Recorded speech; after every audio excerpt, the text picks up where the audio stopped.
Pues hermanos, el tema del día de hoy,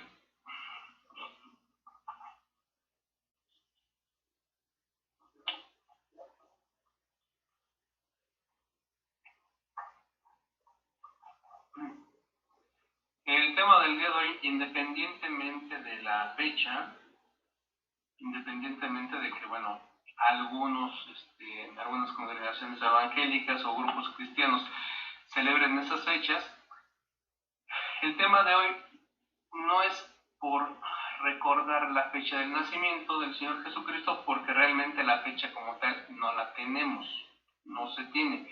Hay ciertas lagunas históricas que no dan una fecha exacta. Lo que sí considero importante es el nacimiento, ¿sí? Y más adelante vamos a ver por qué es más importante aún la muerte del Señor Jesucristo, pero tener el antecedente histórico de su nacimiento, de lo que significa, de lo importante que es para nosotros como creyentes y de cómo se fueron viendo las cosas. ¿Por qué? Porque el Señor Jesucristo fue, como lo hemos dicho en otras ocasiones, ha sido el único ser humano que partió los tiempos antes de él y después de él. ¿Sí? O sea, tan fuerte ha sido su presencia que hay un antes y después de él. ¿Por qué es importante recordar cuándo nació? Bueno, porque quieramos o no, reconocerlo es el origen de la doctrina cristiana. En el caso nuestro es más importante la fecha de su nacimiento, el tema de su nacimiento, pero es importante tener en cuenta y tener claro cómo se dieron las cosas. ¿Cuándo empezó la historia del Señor Jesucristo? Bueno, el Señor Jesucristo empezó primero como una profecía. Empezó originalmente como una profecía en el libro de Isaías 7.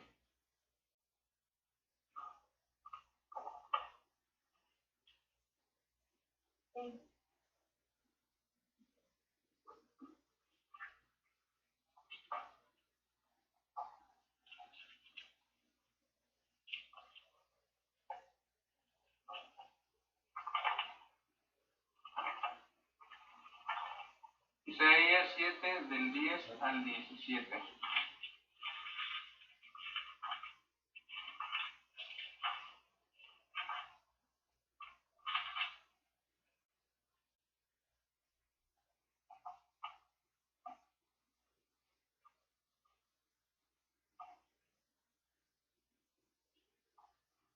¿Quién quiere leer primero? ¿Te leo, mi hermano? Por favor.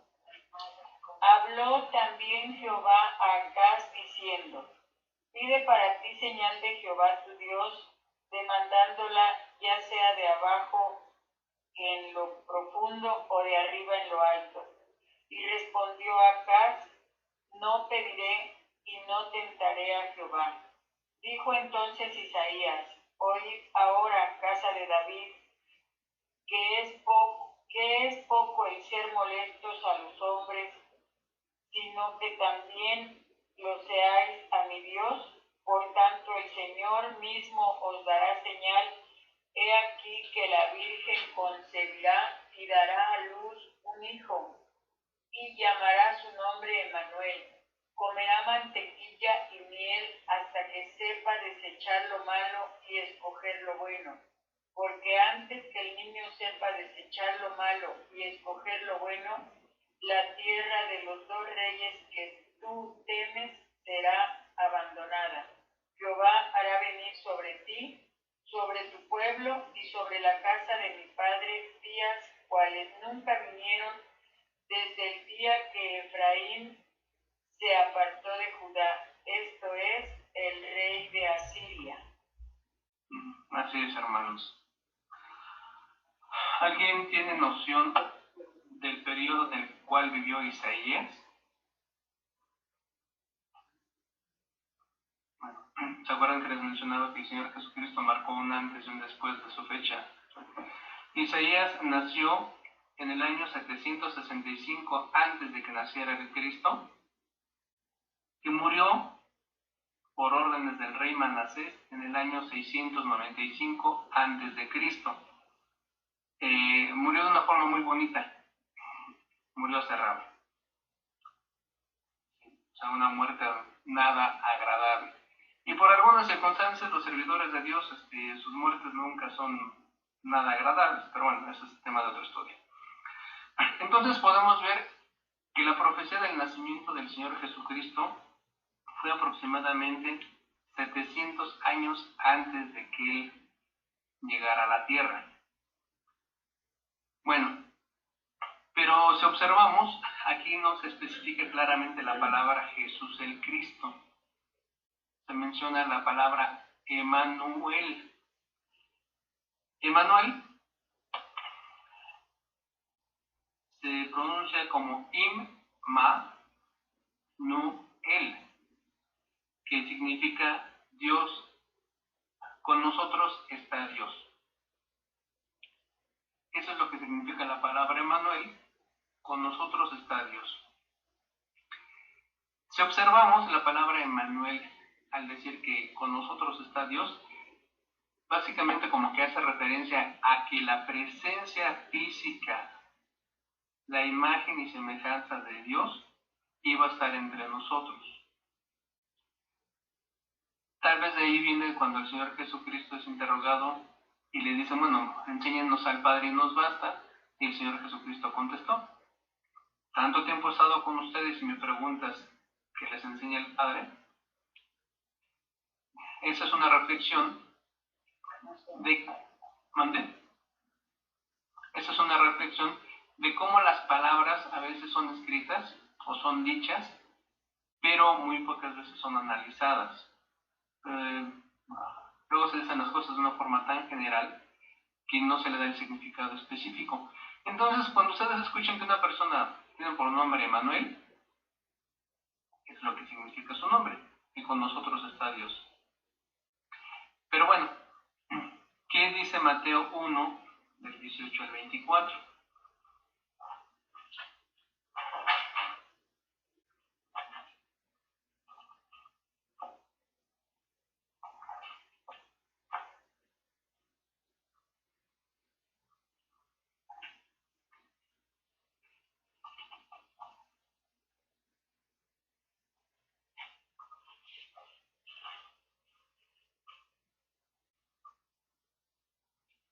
¿Leo? Sí, por favor. Y el nacimiento de Jesucristo fue así, que siendo María su madre desposada con José, antes de que se juntasen, se halló haber concebido del Espíritu Santo. Y José su marido, como era justo y no quisiese infamarla, quiso dejarla secretamente. Y pensando él en esto, he aquí el ángel del Señor le aparece en sueños diciendo, José, hijo de David, no temas de recibir a María tu mujer, porque lo que en ella es engendrado del Espíritu Santo es. ¿Hasta cuál? Hasta el 24. Y parirá un hijo y llamará su nombre Jesús, porque él salvará a su pueblo de sus pecados. Todo esto aconteció para que se cumpliese lo que fue dicho por el Señor, por el profeta que dijo, he aquí la Virgen concebirá y parirá un hijo, y llamará su nombre Emanuel, que declarado es, con nosotros Dios. Y despertando José del sueño, hizo como el ángel del Señor le había mandado, y recibió a su mujer. Sí, aquí vemos claramente cómo Mateo, cuando se escribe el libro de Mateo, hacen la unión del antecedente de Isaías ya con el nacimiento del Señor Jesucristo.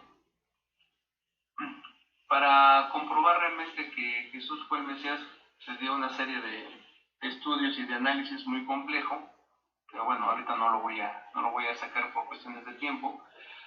Pero aquí en el libro de Mateo se aterriza la profecía de Isaías con el nacimiento del Señor Jesucristo. Pero aquí hay algo que debemos analizar. ¿Qué significa la palabra Jesús y qué significa la palabra Cristo? La palabra Jesús, ¿alguna vez han escuchado que alguien ha mencionado la palabra Yeshua o Jesús? Bueno, en algunas congregaciones lo mencionan mucho, nosotros no lo mencionamos. Pero la palabra Yeshua, Yeshua, significa Jehová es salvación. Podemos ver cómo pasamos de con nosotros está Dios a Dios es salvación. O sea, pasamos de la profecía de que Dios iba a estar entre nosotros y de allí pasamos a que Jehová es salvación. O sea, vean la resonancia de las palabras y la profundidad de estas. ¿Por qué? Porque parece ser que a través de esa misma persona se dio el antecedente de que Él iba a estar entre nosotros y que gracias a que Él iba a estar entre nosotros, Dios, o sea, Jehová, nos iba a dar esa salvación. Pero aquí viene lo siguiente. Entonces, en la palabra Cristo, ¿cómo surge? La palabra Cristo viene del griego o Christos, perdón mi pronunciación en griego, y del hebreo Mashiach,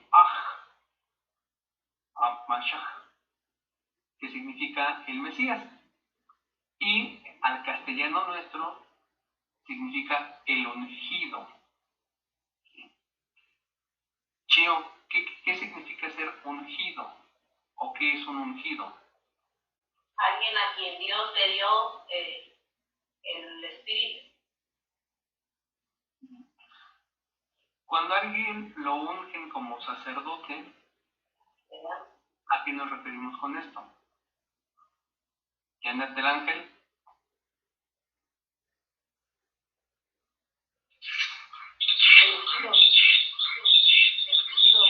Es muy elegido. Ya, ya porque hizo mucho ruido. ¿Qué hizo ¿qué es un elegido? ¿Qué características se deben tener para ser elegido? Bueno, son muchas características muy complejas y una de ellas es básicamente la perfección de tus pasos, la forma en que razonas, cómo actúas de forma sabia y principalmente hay un detalle muy importante en el texto que les voy adelante, de la paz que en ti hay. Vamos a ver lo que dice Mateo 2, del 1 al 2.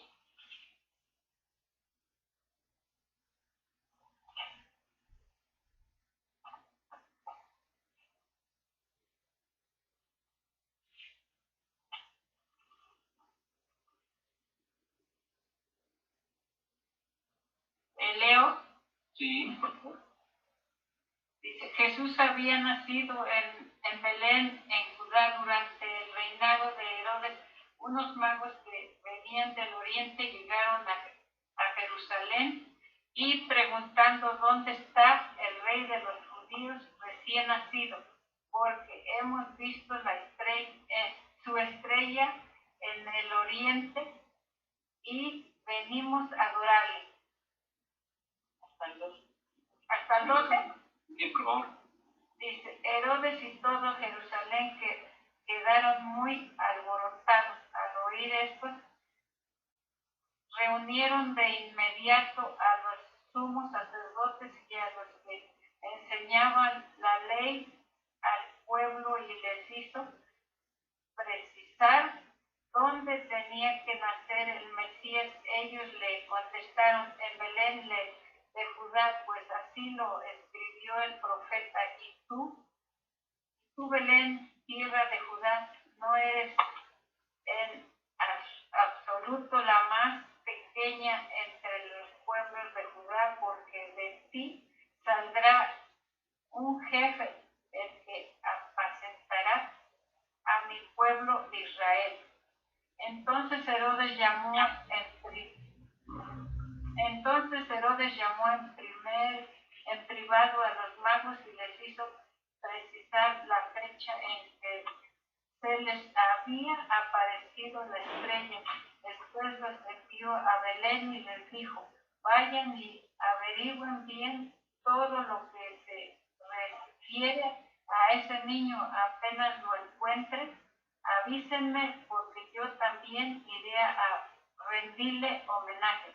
Después de esta entrevista con el rey, los magos se pusieron en camino y fíjense, la estrella que había visto en el oriente les iba delante de ellos hasta que se detuvieron sobre el lugar donde estaba el niño. Qué alegría más grande habían visto otra vez la estrella al entrar en la casa. Vieron al niño con María, su madre, se arrodillaron y le adoraron. Abrieron después sus cofres y le ofrecieron sus regalos de oro, incienso y mirra. Y luego se les avisó en sueños que no volvieran donde Herodes, así que regresaron a su país por otros caminos. Eso fue 12. Sí, mana, gracias. Gracias, hermano. Gracias. Bueno, aquí menciona a el rey Herodes. El rey Herodes, ¿de qué periodo estamos hablando? ¿Fue Herodes primero el Grande? No pudo ser, porque él vivió del 74 antes de Cristo y murió en el año 4 antes de Cristo. No fue Herodes primero el Grande. Fue uno de sus hijos, Herodes Antipas. Herodes Antipas, él sí gobernó del año 4 antes de Cristo, o sea, cuando murió su papá, al 39 después de Cristo. Por las manos de Herodes Antipas, ¿sí?, y por orden de Herodes Antipas, fue la muerte de Juan el Bautista, y en su periodo también fue la muerte del Señor Jesucristo, como antecedente histórico. Pero bueno, aquí también podemos observar que cuando se habla de los magos, en mi versión dice astrólogos. Estamos hablando de personas que tienen un conocimiento del movimiento de los astros muy a la manera que se daba en la época. ¿Por qué? Porque antes de que surgiera la astronomía como ciencia, derivación de la física, las personas que se dedicaban al estudio del movimiento de los astros y de las estrellas y lo que posiblemente ellos trataban de decir, eran los astrólogos, que de la astrología, después al cimentarla como ciencia, ya se deriva lo que es la astronomía. Así somos los seres humanos. Ya para darle un fundamento científico, la pasamos a la astronomía. Pero podemos ver que en este texto, al menos aquí en el de Mateo, no menciona que hayan sido 3 astrólogos o 3 magos. Simplemente menciona astrólogos o magos. Nunca menciona su número. Pudieron haber sido 2 o pudieron haber sido 100. ¿Por qué lo estoy sacando? Bueno, porque en el común denominador, en la costumbre común, siempre se mencionan 3. Posiblemente se dedujo que eran 3, ya que de sus tesoros que ellos llevaban, sacaron oro, sacaron olíbano y sacaron mirra. Pero hay un detalle importante, todos ellos eran orientales. Ninguno era hebreo, ninguno era sirio, ninguno era de Egipto, ninguno era de Mesopotamia. No especifica el origen de ellos, simplemente dicen que eran orientales. Y si tomamos en cuenta cuáles son los países orientales, Pues pudieron haber sido chinos, japoneses, de aquellas regiones, tal vez. No se especifica y no voy a afirmar exactamente el lugar de ellos. Simplemente es algo que no deja en claro aquí la escritura. Pero bueno, entonces, ¿cuál es el fin de todo esto? Bueno, yo les mencionaba que vamos a leer un texto en el cual Zacarías, el padre de Juan el Bautista, menciona algo muy importante, y eso lo vamos a ver en Lucas 1, del 67 al 79.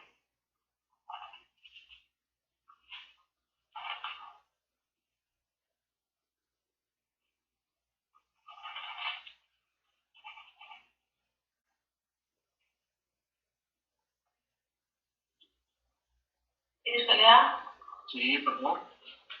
Y Zacarías su padre fue lleno de Espíritu Santo y profetizó diciendo: Bendito el Señor Dios de Israel, que ha visitado y hecho de redención a su pueblo, y nos alzó un cuerno de salvación en la casa de David su siervo, como habló por boca de sus santos profetas que fueron desde el principio, salvación de nuestros enemigos y de mano de todos los que nos aborrecieron, para hacer misericordia con nuestros padres y acordándose de su santo pacto, del juramento que juró Abraham, nuestro padre, que nos había de dar, que sin temor, librados de nuestros enemigos, le serviríamos en santidad y justicia de él todos los días nuestros.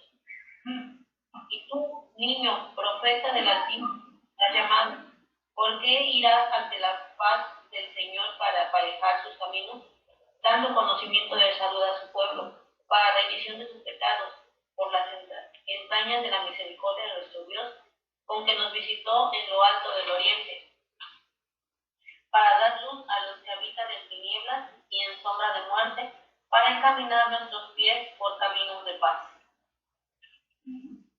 Gracias, hermana. Aquí sí me gustaría, aquí nos vamos a tardar un poquito, porque Zacarías era el padre de Juan el Bautista. ¿Sí? ¿Y qué era lo que Juan el Bautista decía en el desierto?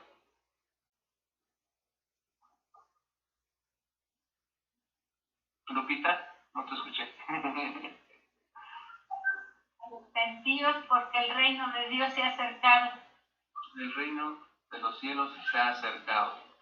¿Y de qué título se arrepentieron? Porque bueno, en aquella época, mientras te apegaras bien a la ley, ya cumpliste y todo lo demás que hicieras, pues no había delito que perseguir si seguías la ley al pie de la letra. Vean lo que le dice Zacarías a Juan: mas en cuanto a ti, niñito, serás llamado profeta del Altísimo, porque irás por delante ante Jehová para alistar sus caminos.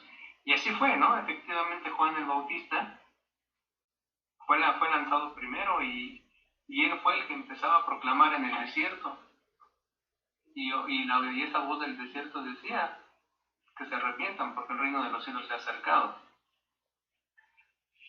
Y dice además: porque irás por delante, por adelantado ante Jehová para alistar sus caminos, para dar conocimiento de salvación a su pueblo por el perdón de sus pecados.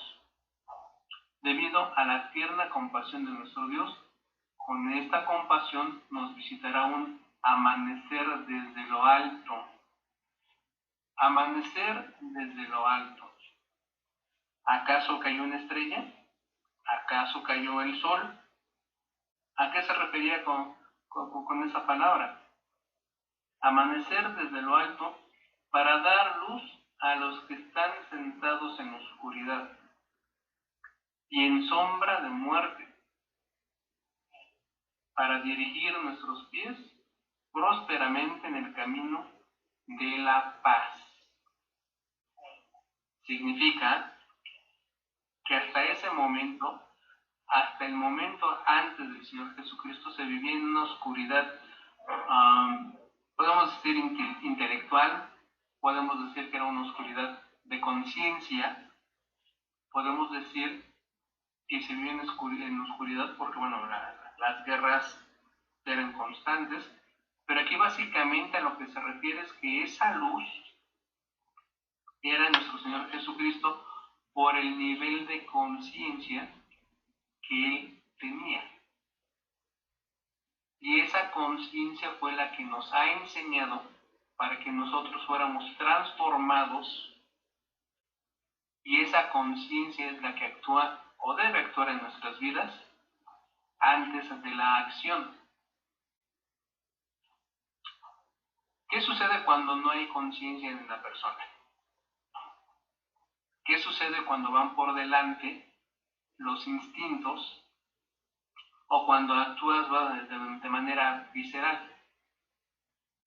Cuando por todo te enojas, cuando por todo, ¿cómo se dice vulgarmente? Cuando hacemos el entripado por todo. Ya pasó la mosca, ya te enojaste. Que fulano tal viste de tal modo, ya te enojaste. Que tal persona se expresa de tal manera, ya hiciste tu entripado. Que tal persona ya te vio medio feo, ya te enojaste y que le fuiste a los golpes. ¿Qué sucede ahí? Cuando actuamos de ese modo significa que no tenemos un nivel de conciencia. Cuando aceptamos al Señor Jesucristo como nuestra guía, como nuestra luz, Él es el que nos lleva en este camino de la oscuridad, y no tanto porque, bueno, como decimos vulgarmente, te llenes de pecados, porque eres una persona tan pecadora. El detalle aquí es de que eres pecador porque no hay en ti una conciencia como tal. Cuando tú desarrollas una conciencia, todos tus actos ya te autojuzgas y te autorrestringes. Hay un detalle. Restringirse no es lo mismo que limitarse. Tú puedes actuar con libertad, pero vas a restringir esos actos hasta el punto en que no afectes a nadie más. ¿Sí? Por eso cuando caemos en los excesos también de ser exageradamente religiosos, sin ser conscientes de por qué eres tan religioso, también podemos caer en un error. Entonces, esa luz que fue enviada para cortar esa oscuridad, para eliminar esas sombras, principalmente tenía un fin, y ese fin lo menciona precisamente cuando termina esa frase: prósperamente en el camino de la paz. Prósperamente en el camino de la paz. ¿Podemos prosperar? Sí, efectivamente, no, sin perjudicar a nadie, sin dañar a nadie, pero en la paz, en paz. Entonces, cuando tú prosperas y no estás en paz, algo anda mal. Cuando tú haces las cosas perjudicando a los demás, algo anda mal. Entonces, no podemos decir, y ese es un punto muy importante, no podemos decir que seguimos a Cristo cuando no hacemos las cosas que Cristo nos ha enseñado. Y es ahí donde el Señor Jesucristo le reclamaba a los fariseos, a los escribas y los fariseos. Ustedes dicen que son hijos de Abraham, yo les digo que son hijos del diablo. Yo muy ofendido, ¿no? Porque si hicieran las cosas de Abraham, serían hijos de Abraham, pero hacen las cosas del diablo. Entonces, ¿qué está sucediendo?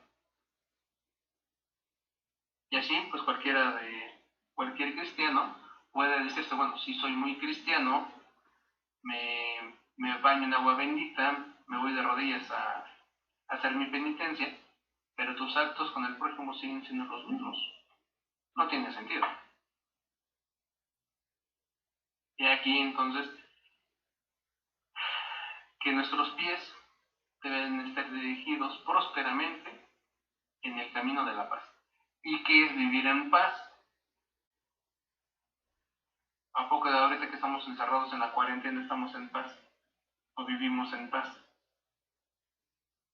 No, No, hay gente que en esta cuarentena el mismo encierro les ha provocado ser más agresivos. Ha habido mucha violencia doméstica, entonces no hay paz. Cuando el resto de la gente en el planeta ayer y hoy celebraron el nacimiento de Jesús Cristo, se pegaron tremendas borracheras, hasta muertitos hubo, ¿no? Entonces, ¿dónde está la paz? Llega fin de año y todo el mundo endeudado y tienen que empezar a empeñar hasta la pantalla. ¿Y dónde está la paz?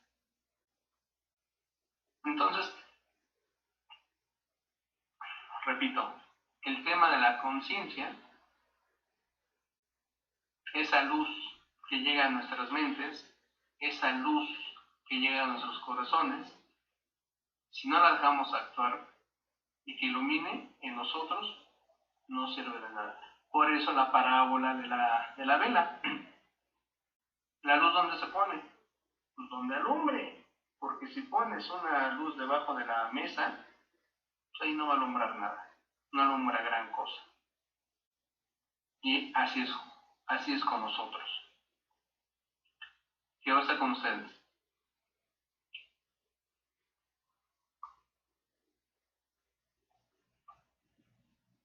Dios te bendiga. Dios te bendiga. ¿Algún comentario? Todavía queda tiempo. ¿Mande? Todavía queda tiempo. Para los comentarios. ¿No hay comentarios? Si no, hazles tu pregunta. Pues yo tenía que comentarles algo precisamente hoy. Estoy llegando prácticamente de estar con esta Alicia, la señora que les dije. Ajá. Y precisamente hoy empezamos a ver cómo va a empezar a estudiar. Y veíamos que la mejor forma de empezar es pues, por conocer a Jesús, ¿no? Antes que leer historia. Porque mucha gente empieza a leer Génesis, Éxodo, Levítico, Números. Y es ahí donde creo que lo principal es conocer a Jesús, ya después conocer su historia. Y esa parte que tocas hoy es una de las con las que empieza el Nuevo Testamento. Y hablábamos de eso, de cómo Jesús viene a partir la historia y realmente nosotros no celebramos el cumpleaños como tal, sino conmemoramos más la muerte, ¿no? Que es la que nos da paso a nosotros. Pues bueno, hay nada para pedirles que lleven en oración a esta señora, se llama Alicia, y pues estamos empezando a ver qué Dios dice. Pues toda obra para nuestro Dios que sea fructífera, que esa persona al escuchar y entienda y esté dispuesto a dar este paso, que sea para benéfico para él. Porque, bueno, todos nosotros que al decirle a Dios que nos dé únicamente lo que necesitamos, y te da únicamente lo que necesitas, te das cuenta que no necesitamos mucho. Y cuando estás en paz, créeme que puedes temblar, tronar, relampaguear, todos tus conocidos pueden estar llorando, angustiados por la situación, y tú estás en paz porque estás confiado. ¿En qué confías? En los seres humanos no podemos confiar porque los seres humanos somos traidores por naturaleza, pero nuestro Dios sí. Y al conocer las profecías, al conocer la enseñanza del Señor Jesucristo, créeme que vives en paz, suceda lo que suceda. Y ahorita me acabo de acordar algo que mencionaba el apóstol Pablo. Lo mismo estoy en abundancia que en pobreza, en la riqueza que en la miseria. Sigue siendo el mismo. Entonces,